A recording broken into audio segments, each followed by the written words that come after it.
Assalamualaikum warahmatullahi wabarakatuh. Halo semuanya, selamat pagi, salam generasi muda.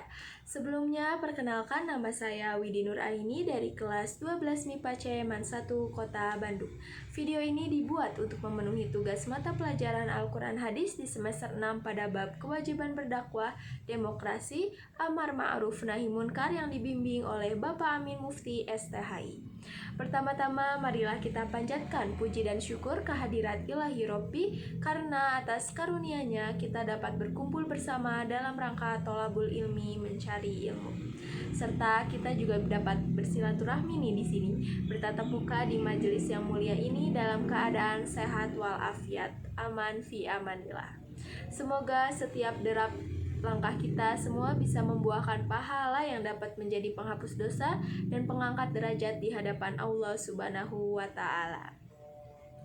Tak lupa juga sholawat serta salam senantiasa kita curahkan kepada junjungan Nabi Muhammad SAW, kepada keluarganya, sahabatnya, para tabi'in, tabi'ut, tabi'ahum, kepada kita semua serta kepada seluruh umatnya hingga yaumul kiamah kelak. Di awal acara kali ini, mari kita penata niat bersama untuk selalu menguatkan niat dan melandaskan setiap langkah sebagai niat yang ikhlas karena Allah Subhanahu wa Ta'ala. Pada kesempatan ini juga, mari kita bersama-sama menghadirkan hati dan pikiran untuk mencari ilmu, serta sekembalinya dari majelis salim ini selalu mendapatkan dan dapat mengamalkan ilmu yang didapatkan sehingga menjadi bermanfaat untuk kehidupan kita sehari-hari.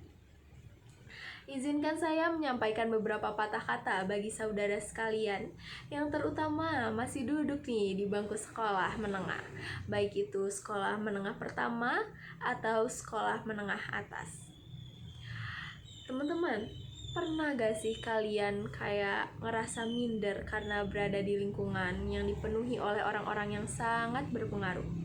Mungkin teman-teman memiliki idola yang sukses dan berhasil melakukan banyak sekali pencapaian. Sebenarnya hal tersebut juga bisa teman-teman dapatkan loh. Tetapi tentunya dengan usaha, dan kita juga perlu untuk memperbaiki akhlak kita nih. Dalam pandangan cendekiawan Islam, generasi muda itu adalah muslim muda, harapan seluruh umat yang pandai menentukan sikap, tidak terbawa arus, dan insan Qur'ani yang mampu menjadi tauladan untuk keluarga dan orang yang ada di sekitarnya, yang berani menentang kesalahan dan memperbaikinya dengan kebenaran yang sesuai dengan pegangan, yaitu Al-Quran dan Al-Hadis. Seperti dengan permasalahan generasi muda yang sedang kita rasakan di tengah masyarakat saat ini, seperti merosotnya nilai-nilai kehidupan atau miskinnya etika di dalam kepribadiannya. Dengan situasi ini, tentunya kita dapat merasakan peningkatan mutu harapan yang dimiliki oleh orang tua terhadap anak-anak mereka untuk menjadi anak yang soleh dan solehah yang memiliki jaminan keberhasilan masa depan baik di dunia maupun di akhirat kelak. Apabila kita melihat keganjalan yang terlihat saat ini di kehidupan para generasi muda adalah permasalahan moral yang dapat mengancam fungsi generasi muda, masalah pokok yang sangat menonjol dewasa ini adalah kaburnya nilai-nilai di mata generasi muda. Bisa kita ambil contoh di kehidupan umat Islam, negara Turki, generasi muslimah muda terganggu dengan adanya ancaman pembebasan jilbab. Meski lebih dari 60% penduduk muslimah Turki telah berbusana muslim, tapi soal larangan jilbab masih terus loh mendera mereka.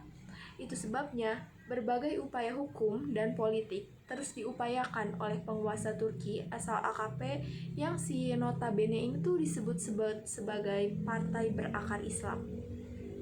Sejak keputusan MK Turki yang bertabrakan dengan hak asasi manusia, itulah para generasi muslimah muda di Turki menjadi bulan-bulanan.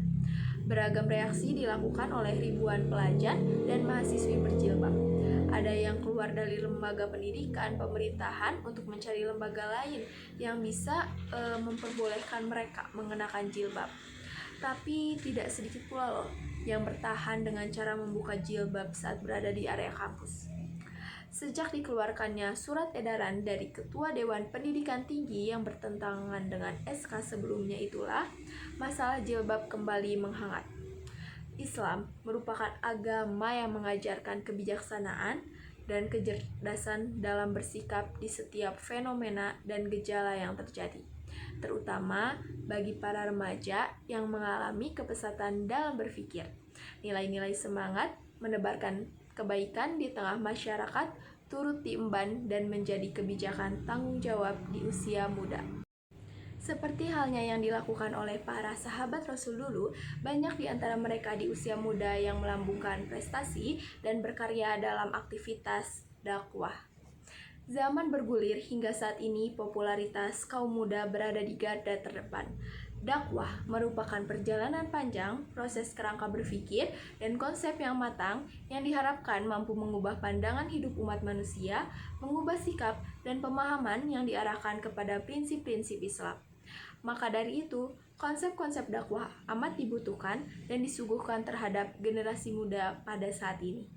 Waktu di saat mereka sangat dibutuhkan dekat dengan masyarakat. Apabila dakwah tidak dirancang, maka tidak adanya proses kerangka berpikir dan proses keseluruhannya tidak akan sesuai dengan kondisi objek dakwah, sehingga berkelainan dan bisa menimbulkan tanggapan yang salah dari objek dakwah. Peran generasi muda di sini bukan hanya sebagai pelaksana loh, tetapi juga sebagai perancang atau konseptor terbentuknya sistem yang layak digunakan dalam proses berdakwah. Dengan kreativitas dan semangat bekerja sama, generasi muda pun mampu menjadi tauladan untuk sesama generasinya yang tersesat di dalam kegelapan. Sehingga permasalahan di kalangan remaja saat ini dapat terbantu, seperti banyaknya pergaulan bebas, minum-minuman keras, narkoba, tawuran, dan lain sebagainya. Dengan akhlak yang baik, maka kita juga dapat meraih kesuksesan dengan lebih mudah loh. Ada banyak sekali cara untuk meraih kesuksesan.